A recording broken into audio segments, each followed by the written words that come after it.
Welcome to Willow Studio.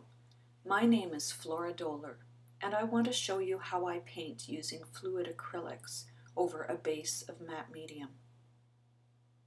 I paint from life, and right now in early June, the lupins and the iris are in bloom here in Nova Scotia.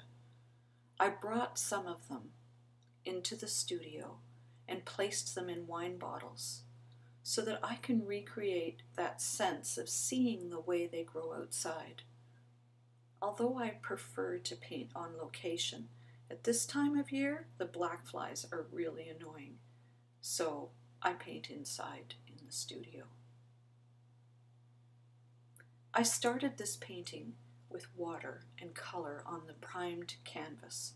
I wanted a soft watercolor effect, so I thinned it out quite a bit. When it dried, I applied a coating of matte medium over the entire canvas, and then I painted into it using my fluid acrylic paints. I keep them in sealed plastic containers in a muffin tin, and that way they're always ready to use. I apply the paint with brushes, and then I use a rubber-tipped scraper to draw shapes into the painting. I dip the scraper into my paint, and I draw with it much like dipping a pen into ink. I really like the calligraphy effects that I can get by pushing the paint away and creating a line and a texture. If the medium gets too tacky, I moisten it with a spray of water. The water also has the effect of causing the paint to run together, which can add a really interesting softening effect to the work. As long as the medium is moist, the painting can be worked on, and the scraping will reveal the colors underneath. I love iris, and I deliberately chose purple and yellow because they're complementary colors, and they vibrate and make the painting vibrate.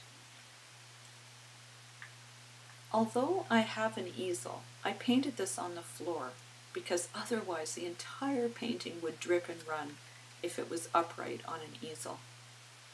That's because I have a coating of wet matte medium on the canvas, and that's the tip or the secret that I want to share with you. I came across this quite by accident, and now I almost always paint with acrylic this way. For one, it delays the drying period, which I like, but the biggest advantage is that it means you can create all kinds of textures and linear marks in the painting by pushing away the color with a scraping tool and revealing the layer of color or canvas underneath. I bought a gorgeous yellow iris at a plant sale this spring, and I wanted to make it the focal point in this painting. Unfortunately, by the time I painted this, it had finished blooming, but I used my huge purple Dutch iris as a reference. And that's the beauty of being a painter.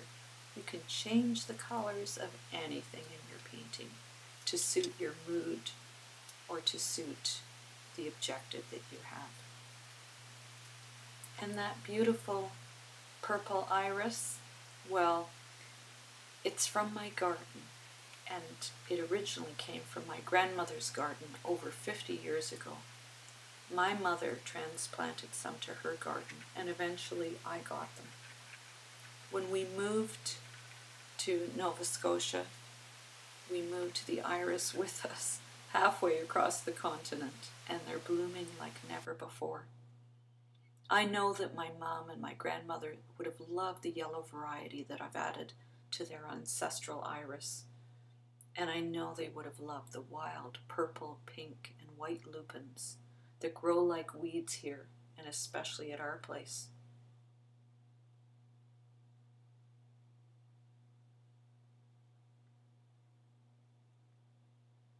I hope you've enjoyed watching this video and that it's given you some inspiration in working with fluid acrylics.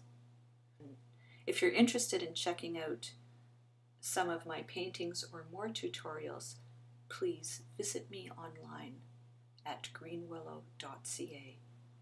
I'm Flora Doehler. Thanks for watching.